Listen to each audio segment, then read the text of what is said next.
নমস্কার বন্ধুরা, পিউ কিচেনে সবার স্বাগত। চলে এলাম আরেকটা রেসিপি নিয়ে। তো এখানে আমি নিয়েছি 500 গ্রাম মুরগির মাংস আর নিয়েছি একটা আলু। আলুটা আমি কেটে ধুয়ে নিয়েছি, মাংসটাও আমি কেটে পরিষ্কার করে ধুয়ে নিয়েছি, না হলে ভিডিওটা অনেকটাই বড় হয়ে যেত, তাই আমি আগেই সব করে নিয়েছি। আর এখানে দেখো, আলুটা কিন্তু আমি তেলে দিয়ে ভেজে নেব।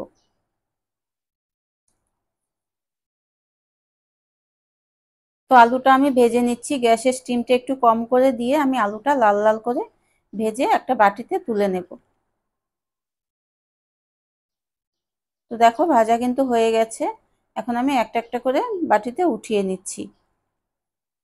আর আমি কিন্তু এই রেসিপিটা খুবই কম তেল মশলা দিয়ে বানিয়ে নেব।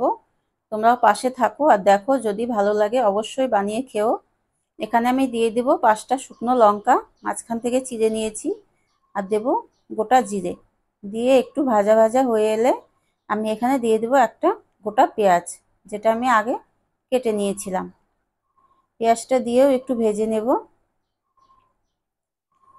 তো একটু ভাজা ভাজা হয়ে গেলে তারপর আমি এখানে মুরগির মাংসটা ধুয়ে রেখেছিলাম সেটাও দিয়ে দেব।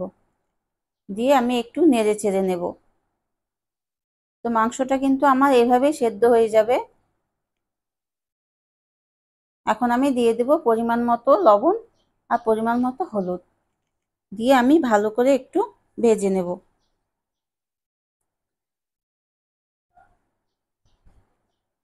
তো দেখো, ভালোভাবে ভেজে নিচ্ছি আমি।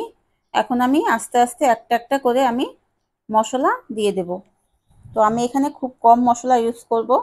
অল্প একটু জিরে গুঁড়ো, অল্প একটু লঙ্কা গুঁড়ো, আর দিয়েছি একটা রসুন, পেঁয়াজ, আদা আর দুটো লঙ্কা বাটা, দিয়ে আমি ভালো করে কিন্তু কষিয়ে নেব।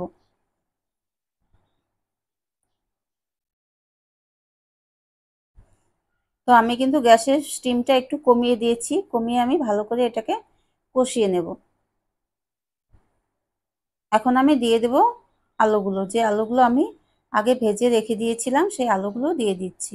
আর দেব একটা গোটা টমেটো, আর দেব দুটো গোটা রসুন। অনেকেই হয়তো রসুন মাংসতে খেতে ভালো পাও, আমিও দুটো দিয়ে দিচ্ছি। আর দিচ্ছি এখানে ফেটানো দই। দইটা আমি আগেই ফেটিয়ে রেখেছিলাম, সেই দইটাও আমি এখানে দিয়ে দিলাম। দিয়ে আমি ভালো করে এটা নেড়ে চেড়ে কষিয়ে নেব। যতক্ষণ না তেল উঠছে ততক্ষণ আমি কষিয়ে নেব। তো দেখো, আমার কিন্তু মাংসটা প্রায় কষানো হয়ে এসেছে। এখন আমি এখানে পরিমাণ মতো জল দিয়ে দেব। দেখো, মাংস কিন্তু হয়ে গেছে কষানো, এখন আমি এখানে জল দিয়ে দিচ্ছি। জলটা আমি একটু বেশিই দেব, কেননা এই মাংসটা কিন্তু ঝোলটাই খুবই টেস্ট হয় খেতে, তাই আমি এখানে জলটা আরেকটু দেব। তো বন্ধুরা, আমার ভিডিওগুলো যদি তোমাদের ভালো লেগে থাকে অবশ্যই চ্যানেলটাকে সাবস্ক্রাইব করে পাশে থেকো, আর লাইক কমেন্ট শেয়ার করো। তো এখন আমি দিয়ে দেব গরম মশলা, যেটা আমি আগে পাটায় বেটে রেখেছিলাম। আমি বেশিরভাগ মশলা পাটার বাটা ইউজ করি। এখন আমি দেখো, তরকারিটা জালও উঠে গেছে, আমি এখন নামিয়ে দিয়েছি, খুব সুন্দর কালার হয়েছে। এটা কিন্তু সবাই খেতে পারো। তো বন্ধুরা, ভালো থেকো, সুস্থ থেকো। আসবো পরের ভিডিওতে। টাটা।